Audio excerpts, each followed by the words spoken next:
The content provided in this podcast is for informational purposes only and is not intended for a substitute for professional medical advice, diagnosis, or treatment. Always seek the advice of your doctor or other qualified health professionals with any questions you may have regarding your medical condition. Never disregard professional medical advice or delay in seeking it because of something you have heard on this podcast.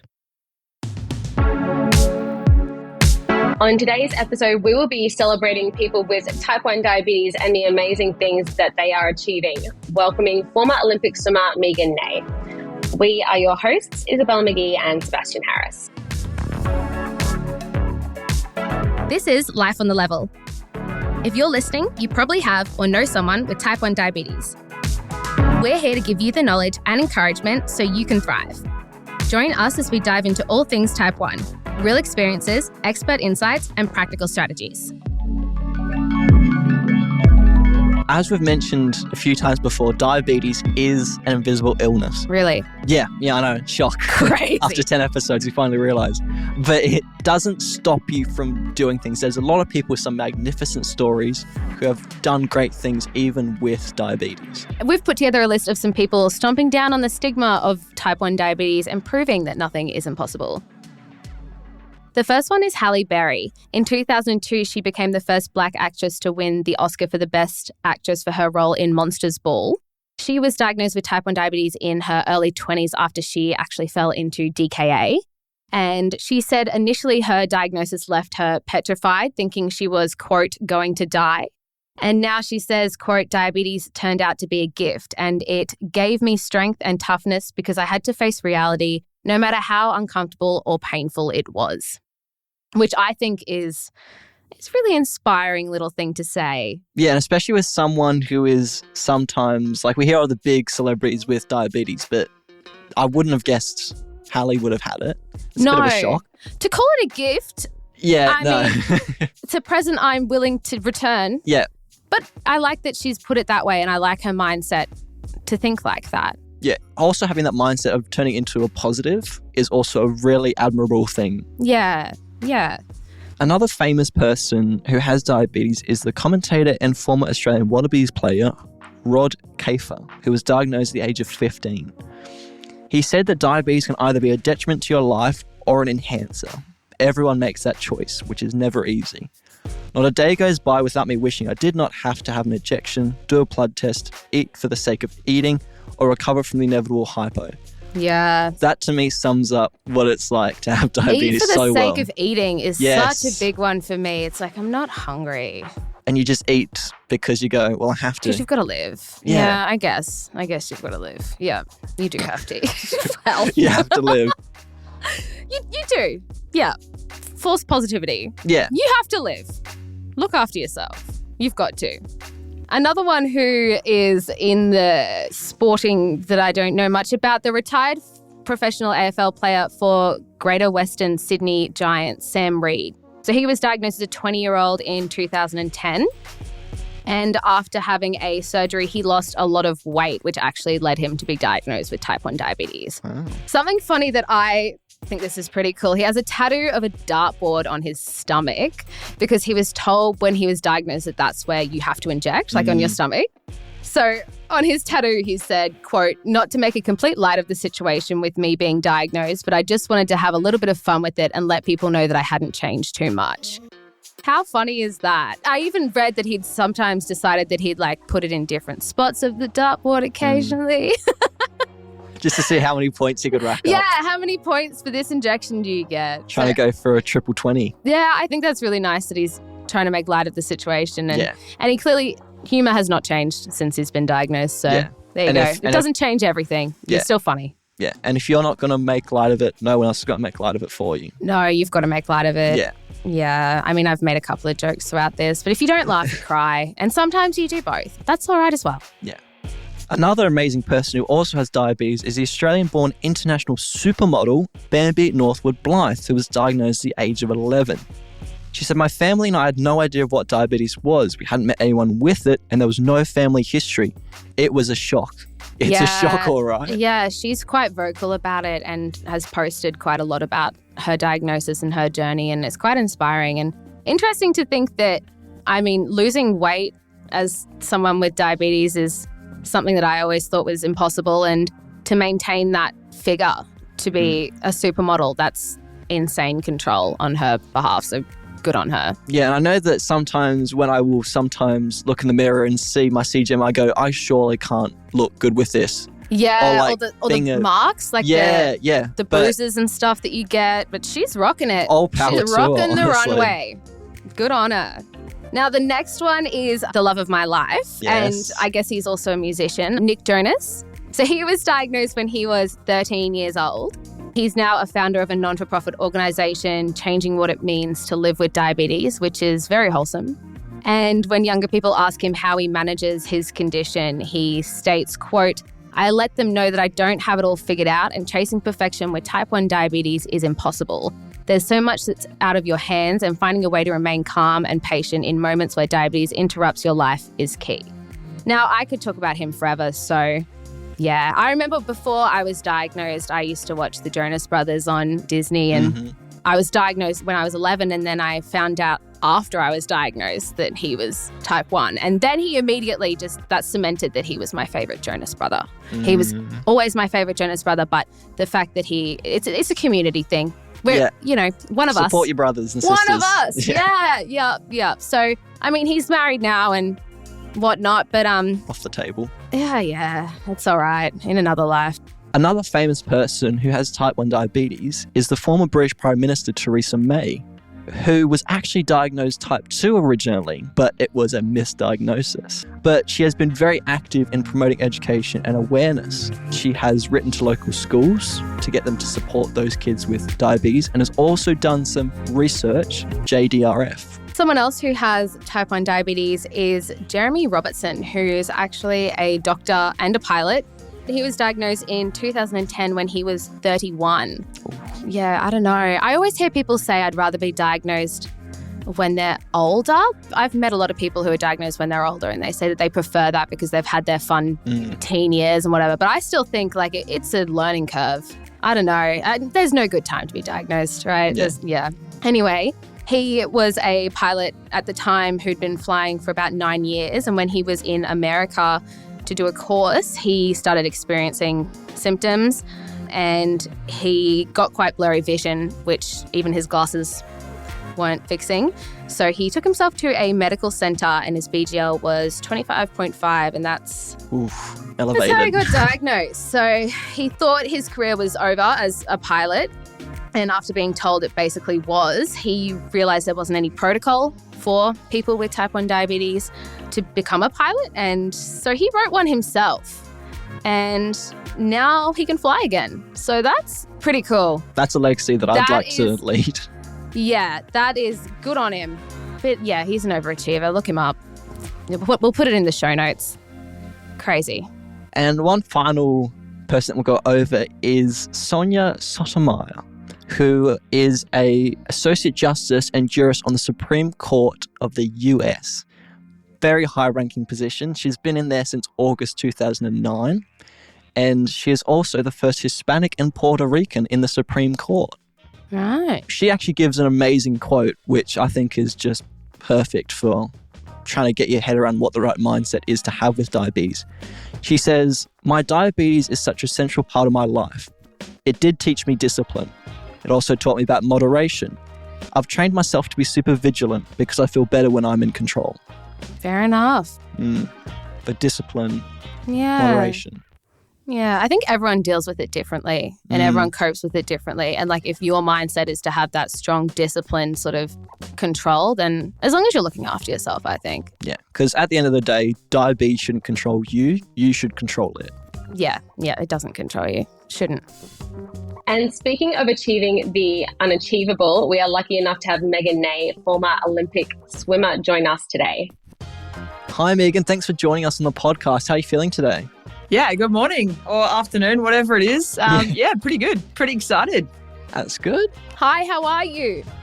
I'd say g'day. Pretty good. G'day, yeah, doing pretty good. From Dubai. Yeah. Yeah, so I can say g'day, which is quite nice. So I'm pretty stoked to be chatting to you guys. So let's do it. Yeah, thanks so much for joining us.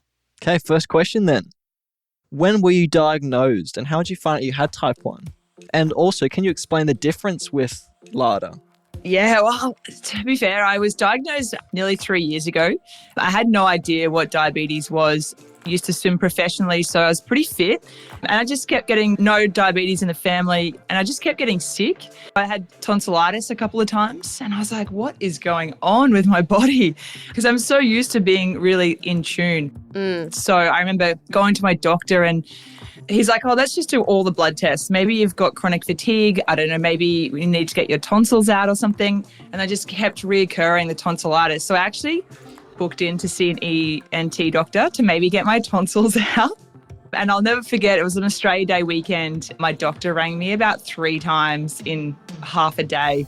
I was having a good time. It was a long weekend. And I was like, can this person stop calling me? I know, right? Yeah. I was like, why is the doctor calling me? And I just remember not calling him back. And my mum was like, okay, Megs, like there's obviously something wrong if someone calls you. If a doctor's calling you. Yeah. Yeah, I remember calling him and he's like, yeah, you've got to go to hospital. Your results came back. You're actually a diabetic. And I was like, nah, like that's probably not right. Like no one in my family. So anyway, ended up in hospital and yeah, they went through everything, explained everything and the onset of adult type 1. So, and then from there, yeah, my world kind of changed a lot. I really didn't know anything about diabetes. And here I am kind of 3 years on and I wouldn't say enjoying diabetes, but enjoying the kind of ride of learning and, you know, just educating people around diabetes and the stigma around diabetes and just pretty much trying to say that I can do everything that I was doing before. And I'm so lucky to have such a supportive network and I just feel like it's an interesting conversation to have with people. So here I am. Yeah. So how old exactly were you when you were diagnosed? I'm 35 now. So what, like 32? 32. Wow. Okay. Yeah. So I was 11. So that's a little bit of a... And so I guess the difference between LADA, isn't it? What is the difference, I guess, for those who don't know? I don't really know, to be honest. Is there any difference between those who are diagnosed with type 1 when they're younger, or is there any sort of... Because you mentioned that you were partying and whatnot on a weekend. I guess you weren't really at DKA stage, but were you feeling yucky? Were you... Like, I know you were getting illnesses and stuff, but were you, you know... And, like, what was your sugar? Like, so many questions. So many questions. And to be fair, like, because I didn't know anything about diabetes. So I just remember as soon as I got diagnosed, I was like, obviously Google. Google's my best friend. I was like, what is LADA? Yeah. I think leading up to that, I had all the symptoms and I just never put it together because no one in my family actually had diabetes. So, and I put it down to training. You know, I was hydrated and therefore, you know, would go to the toilet all the time and I had wake up, a little bit of blurred vision and I was like, you know, maybe I'm just sleepy, fatigue, always thirsty. I was like, well, I'm training pretty hard, so obviously I'm just thirsty. True, okay. So all of those symptoms. To be fair, like now with type 1, I don't actually feel the difference too much from like LADA from the start and then to here. Obviously rapid insulin is probably my best friend right now. So that's the major kind of maybe difference. At the start, I was just on long-acting insulin overnight. Like a longer honeymoon phase, I guess? Yeah. I think the honeymoon stage actually lasted for about 2 years. So I was pretty lucky. You should have just seen Sebastian and I look at each other. I don't even think I had one. I didn't have one, I didn't have one. I was so sick. I was out. They were like, yeah, no, that's not a thing. I was like, cool. Yeah. Okay, so maybe that is a big difference. Well, maybe just for you, I have no idea. Actually, don't know anyone with it except you now. Yeah, and I think everyone obviously, like my big thing is like be you. So everyone is very different. So I've spoken to a lot of diabetics, you know, like yourselves have as well. And everyone is so different. That's what I say to people. Like you can't ever really compare. Like you can compare, like you're talking about diabetes, yes, but your plan and your individuality is different of how you react, of how your body reacts. But maybe I was just pretty lucky there with 2 years of honeymoon stage. And then I just had like this inkling feeling that I needed to... It was so weird. Like I needed to kind of get on top of my diabetes, if that makes sense. I just felt like within me that something was not going okay. So trust your gut. Yeah, trust your gut. Reached out to one of the most amazing diabetes educators and she literally nearly like pretty much saved my life. Been on long acting insulin on a CGM. So all this stuff is nearly new to me again. So It's a learning curve. Crazy. Yeah, especially when you decide to take a different path in it or try different devices or different types of insulin even. It's like you're relearning the illness. And I guess with that, so I was a swimmer when I was a kid as well. And I was diagnosed at 11, and that's sort of sad to say stopped a lot of my swimming. Not all of it, but a lot of it, because it's cardio, it's scary. Now I have a pump. I didn't back then, but even dealing with devices going in pools and stuff, horrible, annoying, taking them off for a long period of time, you can't really do that. I guess, how do you fight the stigma on that, and how are you sort of dealing with sport and things like that? I was pretty lucky through my swimming career, lucky enough to go to 2 Olympics and some Worlds and some Commonwealth Games, and I never had anything. I didn't even know what diabetes was then. So for me, I didn't even know anything about it. So I actually retired in 2015 and then went and did everything I shouldn't do, went and traveled and partied and did all that kind of stuff. And then I got diagnosed. So for me, it's on the other side. Like I do a little bit of sport now, like gym, and nothing crazy that I used to do professionally. You haven't tried to address crazy swimming again? No. Okay. No, that's interesting. Absolutely not. That is very interesting, because I always wonder how that's a whole thing to deal with in itself. Yeah, absolutely. And I follow, there's some other professional swimmers who had diabetes when they were swimming. So always had a bit of a chat around that as well. But with the stigma now, I get a lot of questions like, how do you just get diabetes? What do you mean? Like, surely there's someone in your family that had it, and, oh, you mustn't be able to eat this and you mustn't be able to eat that. And sometimes I feel like don't talk about it. They're not very well educated on it. They just go, oh, that's a subject I don't know. And they don't really... Scary. Yeah, it's scary, and they don't want to offend you, and then they just don't talk about it. Where I'm like, nah, easy. Like, I'll educate you and we can talk about it, and I'm kind of stuck with it. So, what do you want me to do? Like, I'm not going to be sad and cry about it all the time. So for me, just about educating people. I had a guy the other day, I was wearing my CGM and had a singlet on, and I was walking up the street, and he was like, is that a Dexcom G6? And I was like, oh my God, you're speaking my language. Yeah, so he was a type 1 diabetic as well. And we just sat there and just had a chat for about 30 minutes. So I love that. I love the bond. Stuff like that. You just see random people and you're like, I will do anything you need me to. If you've killed someone, I'm going to say you didn't. I was your alibi. You were there. You're one of us. Okay. Well, maybe not for you, Sebastian. I'll take that off the record. We're not doing anything illegal over here.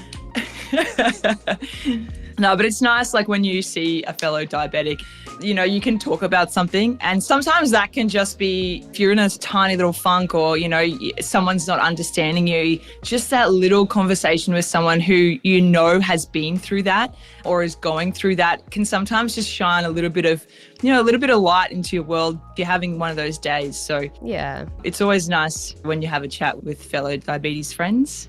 So what would you say to those who feel alone or are too nervous to speak up or say anything, who also have diabetes? I think talking about it, for me, don't get me wrong, like, I'm still super scared about, like, some days I'll go, oh my God, my feet are going to fall off, or I'm going to get heart disease or something crazy, like my mind kind of just, it goes at 100 miles an hour forward. But I think being able to talk about it with someone safe, I am super lucky that my diabetes educator, I literally can message her and ask her anything, and I go, diabetes, this is shit. I'm over it. I don't want to be diabetic anymore. And having maybe 1 or 2 safe people that you can have a chat to, I feel like is really important. And then just having a supportive, whether it's a person, whether it's a friend, whether it's a coach, whether it's a fellow diabetic, having someone who can support you through the good days, the bad days, anything like that. But I think for me, the biggest thing is talking about it and not being afraid that if someone says, oh, are you diabetic? And you go, yeah, I am. And not being scared of not acknowledging it. I think, having the confidence to own it. And I know that everyone doesn't have that confidence to own it all the time. But, over time, if, just say, yep, I've got diabetes, and that can be the first step in gaining confidence back. So I'd say have a couple of safe people, being willing to talk about it, and also being willing to learn. I feel like diabetes for me, I'm still learning all the time. Yeah. Still learning, still educate myself on things. And when you chat to other diabetic friends as well, like you can learn a little bit off them too. So, and being not scared to learn. The support network. We always say this. It's your support network. Yeah, definitely. Absolutely. Yeah. 100%. What words of wisdom would you give yourself, I guess, 3 years ago when you were diagnosed? In, I guess, dealing with diabetes, what would you sort of say to yourself? I'd probably say, like, listen to your body. Your body is definitely trying to tell you something.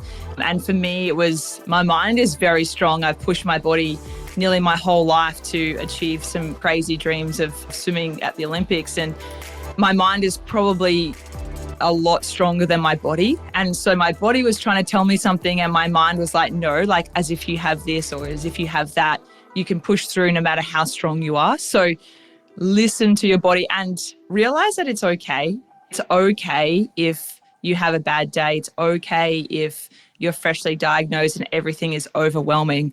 I'll be 4 years in January. So that 4 years and I'm still, some days are overwhelming. And I'm sure you guys, you know, since being 11, you were diagnosed, like I'm sure there's days where you get overwhelmed as well. It's hard not to. And it's okay. Yeah. It's so okay to feel like that. So it's not something that you have to do alone. So having that confidence and having that support network and just realizing it's okay to have those bad days. Do you celebrate your diversary just on that?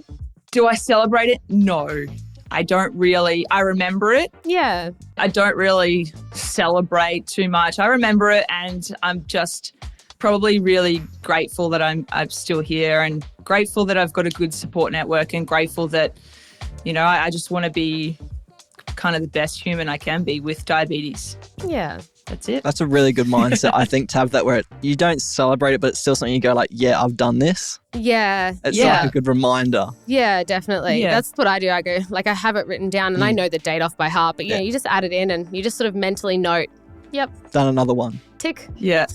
Yeah. Tick it off. Yeah. And I think that's like a lot of self-love, you know, like a lot of people probably go, oh, what's wrong with me? I've got diabetes.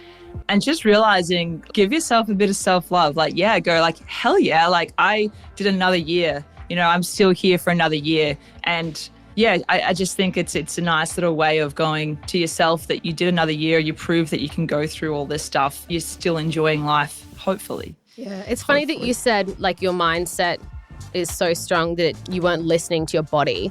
For me, like I always say mind over matter because I always listen to my body. Like I think that's very important to me that I'm always listening to my body. But I guess it's important that people know that mind over matter, but listen to your body as well. Like not mind over everything as well. Make sure to look after yourself rather than putting yourself in a bad situation. Yeah. And I think, listening to your body, because your body will actually tell you nearly everything that you need.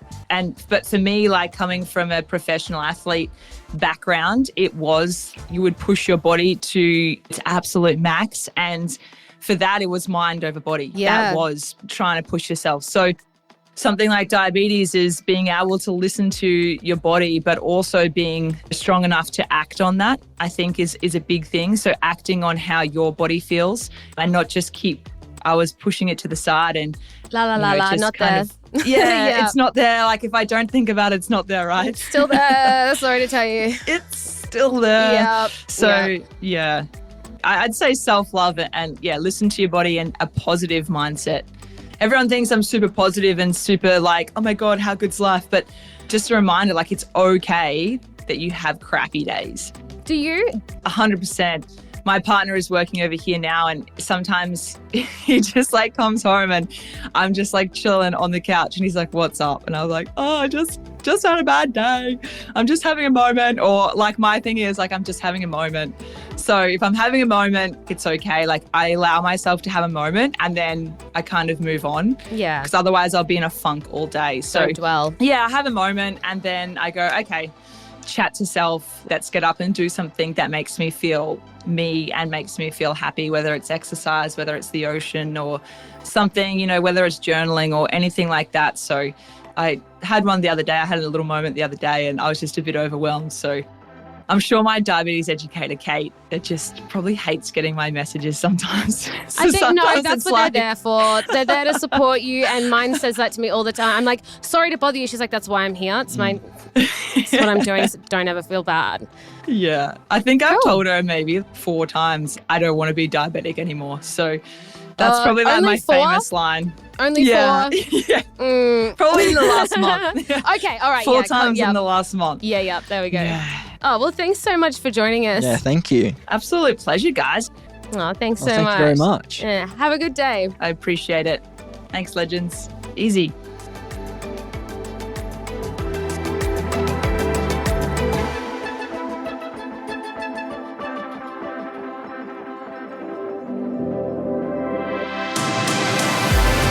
As we wrap up another episode of Life on the Level, we want to thank you for being part of the supportive community. Your stories, questions, and just being here fuel our mission to offer meaningful support and education to people living with diabetes. Keep the conversation going, stay connected, and remember, together, we're stronger. Don't forget to follow the show to hear more wherever you listen to your podcasts. This podcast is brought to you by the National Diabetes Services Scheme. The NDSS is an initiative of the Australian Government and is administered by Diabetes Australia. Diabetes Australia acknowledges Aboriginal and Torres Strait Islander peoples as the traditional owners and custodians of this country. We pay the utmost respect to them, their cultures, and to their elders, past and present. We extend that respect to the Aboriginal and Torres Strait Islander people here today. Diabetes Australia is committed to improving health outcomes for all Aboriginal and Torres Strait Islander people affected by diabetes and those at risk. All experiences and opinions described in this podcast are those of each individual guest. Your experience and management may be different.